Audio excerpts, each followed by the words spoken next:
Part 1. Mr. Bluesky. There once was a man called Bluesky. Crushed by power, he didn't die. Planet in synergy, charged up with energy, he took the fight to the bad guys. Chapter 1.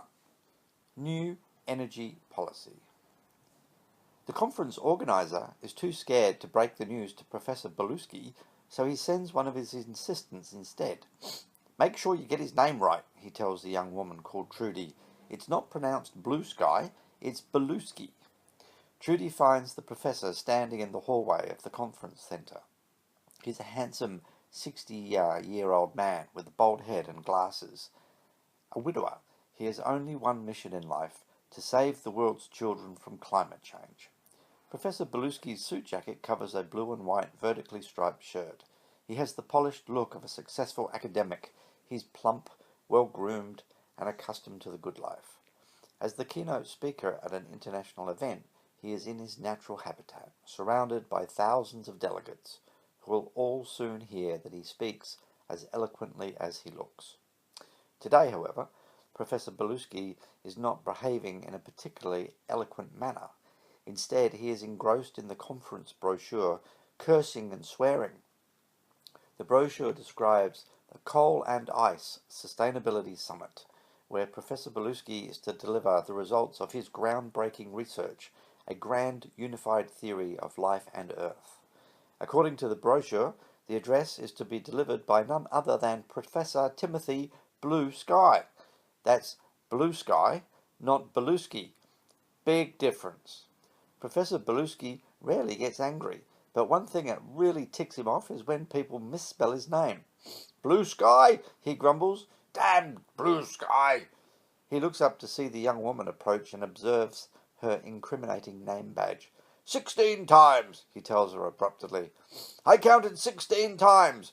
People come up to me and say, "Oh, hello, Professor Bluesky," and I ask, "Why is it so?" So I check the document they all carry and I find it's your fault. You've spelt my damn name wrong. I'm very sorry, sir, the young lady says, taken aback by the handsome professor's irritation. For 40 years, I studied this planet to discover a grand unified theory, and you people can't even spell my damn name right. It's not pronounced Blue Sky, it's Bluesky. I do beg your pardon, the young woman says defensively. Like a whale, Professor Bluesky rants. A blue whale, on skis. Picture that, a whale on skis. Bluesky. Professor Bluesky, there is something else, the young woman says, regretting what comes next. Else? What else? Sir, I'm afraid that your presentation has been cancelled. Professor Bluesky stops talking.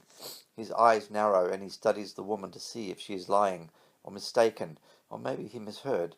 This cannot possibly be happening. The silence is eerie. She says, the government who funded this conference insists that your slot is given to the minister who is to announce the new energy policy. Professor Bluesky mulls this over for a while, crunching the politics through his big brain. It checks out, sort of. You get this on the big jobs. Ministerial intervention, they call it, is probably well beyond the control of the dopey organisers who can't even spell his name properly. Professor Bluesky says, so, you reschedule me and ensure that everyone knows the new time. I'm afraid that's not possible, sir. Not possible? Professor Bluesky adopts the booming, authoritative voice he uses when he is not getting what he wants. I demand to speak to your superior. At that very moment, he looks up and sees the conference organizer scurrying past, cradling an armful of official documents. Professor Bluesky is onto him like a pug on a sock. What the devil is going on here? Ah, yes, Professor Bluesky, says the bureaucrat, using the correct pronunciation of his name. I'm so sorry to bear the news. You damn well didn't. You said you're junior. Professor, the government has insisted that we allocate your slot to the minister to announce the new energy policy. Yes, I know that much. But what about my presentation? It's integral to life on Earth and to save the world's children from climate change. Mr. Bluesky, I'm afraid that your presentation is... Spit it out, man. Cancelled. Professor Bluesky's face turns the colour of something about to explode. He thinks of his little granddaughter, Dorothy. His keynote address is dedicated to her and all the granddaughters in the world. But, he stammers. then finds in a faltering voice, "This address, it's the pinnacle of a 40-year research program and integral to the survival of life on this planet. It cannot be cancelled." "My hands are tied, Professor. It comes from the minister's office, and the minister reports to the president. They funded the conference, you see." "Is that the policy there?" Professor Bluesky points at the documents cradled in the conference organizer's arm. He snatches one and reads the title on the cover page. "New Energy Policy. Tax Sunshine. Subsidize Fossils." At the bottom of the page are the headshots of the contributing editors, the New Energy Coalition, a who's who of fossil fuel executives covering the evil triad, coal, oil and gas. "That's not possible," Professor Bluesky mumbles, stunned. "They cancelled me for this?"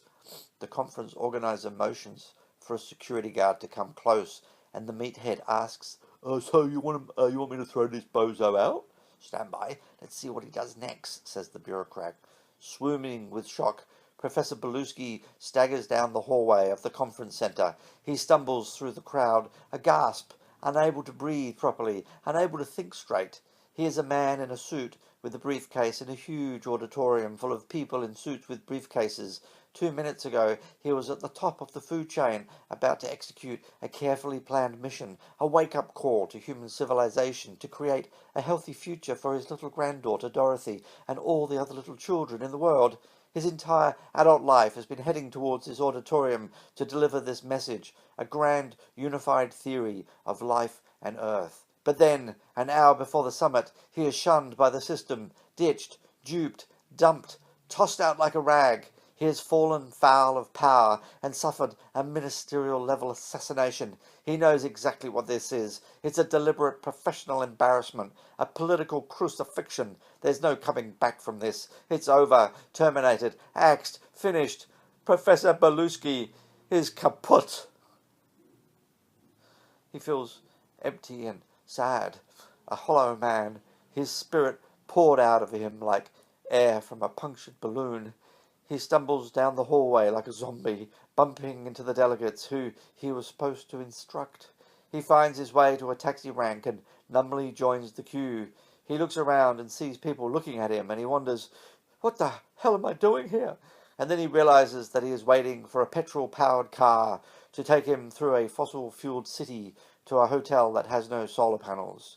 This profound irony stuns him, and the briefcase falls from his hand. He feels stifled by his suit jacket and tie, so he slips these off and lets them fall to the ground. Even his vertically striped shirt oppresses him, and he numbly undoes the buttons, revealing a white cotton singlet underneath. Dropping the shirt on the pavement, he steps off the curb and crosses the road to the car park, heading towards the distant hills. Professor Timothy Bluesky walks away.